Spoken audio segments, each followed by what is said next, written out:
Okay, I feel I have to give some backstory to this piece because the writer didn't explain it too well. In Nevada, this is a radio show that is ran by a man named Art Bell. The studio is located outside Area 51, and he did many shows about alien conspiracies. These shows are breeding grounds for nutjobs who want a name for themselves. Note: this is real.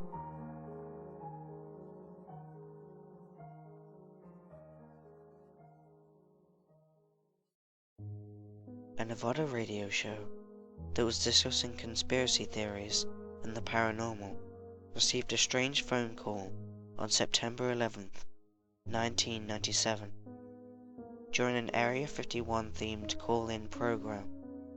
A hysterical man claiming to be a former Area 51 worker called in to inform the audience that he knew of a series of coming disasters.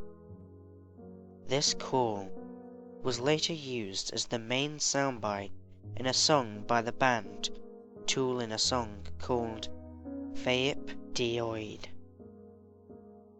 The conversation came to an abrupt end when the station mysteriously lost power for about 30 minutes. In 1997, a syndicated talk show host, Art Bell, received a frantic call from a man claiming to have worked in Area 51. The call does not appear to be a hoax. Instead, it has an eerie sound of truth. The call was immediately knocked off the air. Could it be that the government or aliens silenced him to keep the people from knowing their plans?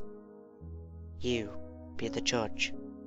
Here is the audio from the show.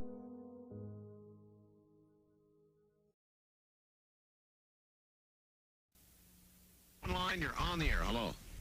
Hello, Art. Yes. Hi. I don't have a whole lot of time. Well, look, let's begin by finding out whether you're using this line properly or not. Area 51. Yeah, that's right. Were you an employee or are you now? A former employee. Former employee. I was let go on a medical discharge about a week ago, and I've kind of been running across the country. Oh man, I don't know where to start. They're gonna they'll triangulate on this position really soon. So you can't spend a lot of time on the phone. So give us something quick. Okay. Okay. What we're thinking of as aliens are they're extra-dimensional beings that an earlier precursor of the space program made contact with. They are not what they claim to be. They have infiltrated a lot of aspects of the military establishment, particularly the Area 51. The disasters that are coming,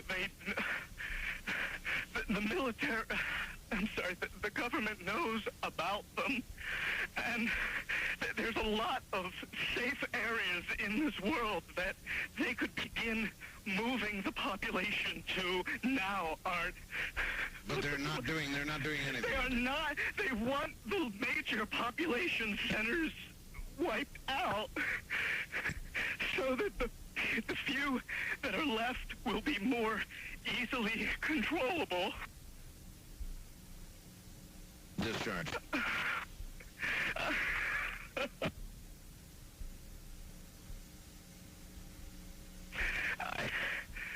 I started getting...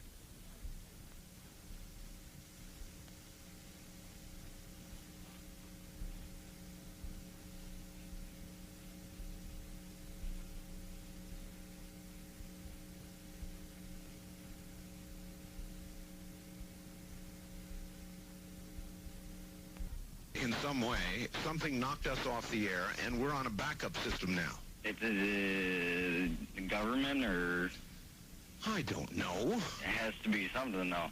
Well, did you hear... Now, you tell me, because you were listening. That was awful strange. There was a really weird guy on the air when it went off? Yeah, real weirded out.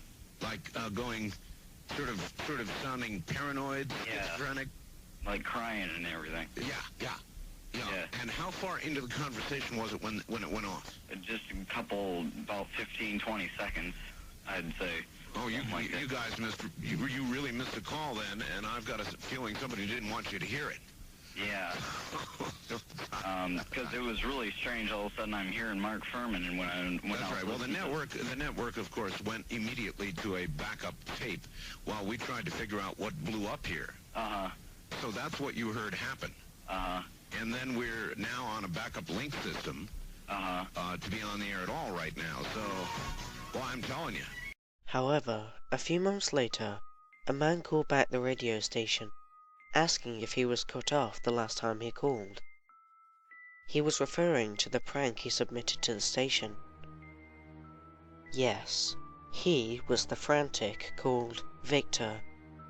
His name was really Brian, and he told Art Bell he was cut off. Art told the man the satellite was knocked down. He confessed to Art that he calls the show at night, doing wacky characters, and that is all it was. But possibly, the man was telling the truth, and the government knocked out the system. With the latest attacks and natural disasters going on in major parts of the world, the 10 years after the call is suspicious. I feel that this edit has to be addressed. Possible it was a stunt by the radio, or a prank, or the government forced the station to say it was a prank. However, no one knows or cares that it was or wasn't, and it leaves more questions than answers.